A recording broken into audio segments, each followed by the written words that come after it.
Ratu kerajaan ini bernama Hwaryong. Terlihat selalu sibuk karena harus mengurus anak-anaknya yang dikenal nakal. Mereka adalah Songnam, Muan, Jiseong, dan Eliaong. Syukurnya putra pertama ratu sekaligus putra mahkota memiliki citra yang baik dan sangat santun. Di dalam kerajaan terdapat seorang raja yang bijaksana, Ibu Suri yang jahat, 8 selir dan 7 anak selir, banyak yawa. Pertama, selir Huang memiliki anak bernama Wiseong. Kedua, selir Ko dan anaknya Pangeran Simso. Ketiga, selir Kim dan anaknya Pangeran Yomin. Keempat, selir Choi dan anaknya. Kelima, selir Moon dan Pangeran Namhyun. Keenam, selir Tae dan Pangeran Bogung. Ketujuh, selir Ok dan Pangeran Hodong. Kedelapan, selir Park. Ada juga Dewan Kerajaan Kanan Huang dan Menteri Yun yang licik. Tiba-tiba, istana mengumumkan akan mencari pangeran untuk menjadi teman belajar putra mahkota. Hal itu adalah peluang emas bagi anak selir untuk belajar bersama putra mahkota. Mereka mencari informasi bagaimana Ibu Suri seorang selir bisa membuat anaknya menjadi raja. Suatu hari, putra mahkota pingsan dan dinyatakan memiliki penyakit berbahaya dan mematikan oleh tabib Kwon, bahkan penyakitnya sama dengan Pangeran Teng, putra mahkota terdahulu yang sudah meninggal. Putra mahkota pun dirawat di istana ratu tanpa ada satu orang pun yang tahu. Tapi akhirnya Ibu Suri pun tahu tentang penyakit pangeran dan berniat mengganti putra mahkota. Hal itu tentu membuat ratu marah, karena anaknya belum wafat tapi kenapa sudah harus diganti? Padahal itu cucu ibu sendiri loh, Bu.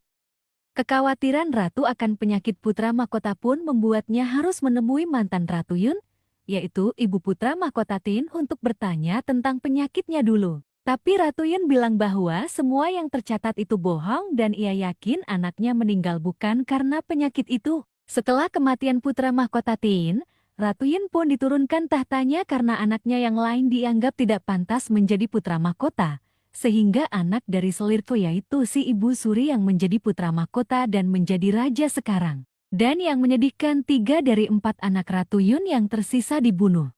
Ratu Yun pun memberi nasihat kepada ratu untuk melindungi anaknya agar tidak bernasib sama dengannya. Dalam proses penyembuhan putra mahkota, tabib Kwon diminta untuk mencari tahu lebih lanjut tentang penyakit itu.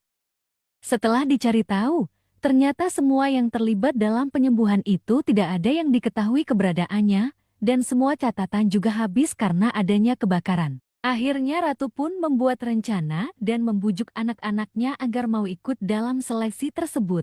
저기 어마어마. 맞다. 자가 있어야지 응시하는 것입니다. 안다. 전 나갈 생각 전혀 없는데. 왜? 안 나가고 싶습니다. 또 지금 휴대용 앙불구를 출전하긴 좀... 제가 하겠습니다.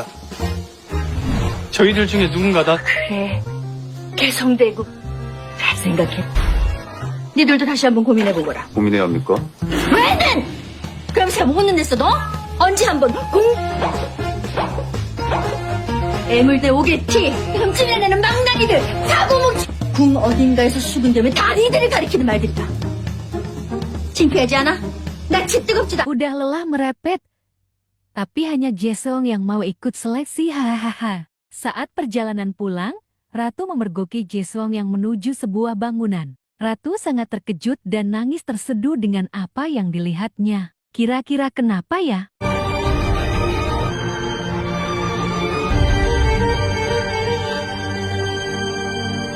Pas lagi galau mikirin Gisong, Ratu dapat kabar kalau semua pangerannya ikut dalam seleksi tersebut. Ratu sangat senang mendengarnya.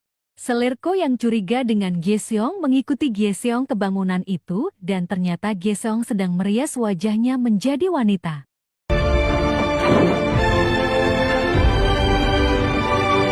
Dia pun langsung melaporkan hal itu kepada Ibu Suri dan Ibu Suri langsung mengecek tempat tersebut. Ibu Suri berencana menjatuhkan Gyeseong dan Ratu di hadapan raja.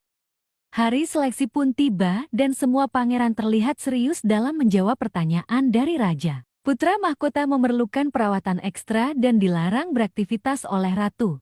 Ratu berbohong kepada raja untuk mengirim putra mahkota ke pemandian air panas selama 2 minggu untuk mengobati penyakit kulitnya. Pengumuman pun akhirnya keluar dan yang lolos ke babak 2 adalah Iseong, Bogung, Jiseong, dan Songnam. Semua orang kaget melihatnya. Secara mengejutkan Ibu Suri mengatakan akan mendukung Bogum di kompetisi ini, tapi dengan syarat Selirte bersedia melakukan apa saja untuk Ibu Suri. Ibu Suri menjalankan misinya untuk menjatuhkan Gyeseong dengan dalih mengajak raja ke bangunan tempat Gyeseong biasa bersembunyi, tapi syukurnya ratu lebih cepat bergerak dan membakar habis semua tempat itu. Gyeseong sangat sedih karena tempat dia bersembunyi dibakar. Gyeseong yang tahu ini semua perbuatan ratu, mendatangi ratu dan marah kepadanya. Akan tetapi sebagai ibu yang bijak, ratu memberikan solusi yang sangat baik. Dia mengajak Gyeseong untuk melukis dirinya menggunakan hanbok dan riasan wajah untuk wanita. Ratu mengatakan kapanpun ia ingin melihat dirinya sendiri, dia hanya perlu melihat lukisan itu. Gyeseong pun sangat senang karena ibunya tidak marah dan dapat menerima dirinya yang sebenarnya. Salut banget sama sikap ratu. Songnam sangat terkejut karena putra mahkota ternyata ada di istana ratu. Akhirnya ratu cerita kalau putra mahkota sakit parah dan mematikan sehingga perlu dirawat tanpa diketahui siapapun. Songnam pun membantu mencari obat untuk kakaknya. Hingga ia berhasil mendapat resep obat dari seorang tabib bernama Yu yang sedang berjuang di desa yang terkena hama. Saat menebus obat tersebut, Songnam kehabisan uang. Beruntung ia bertemu Yeon Cheon-ha. Dia berjanji akan mengganti uangnya. Cheon-ha jatuh cinta pada Songnam saat pertama berjumpa.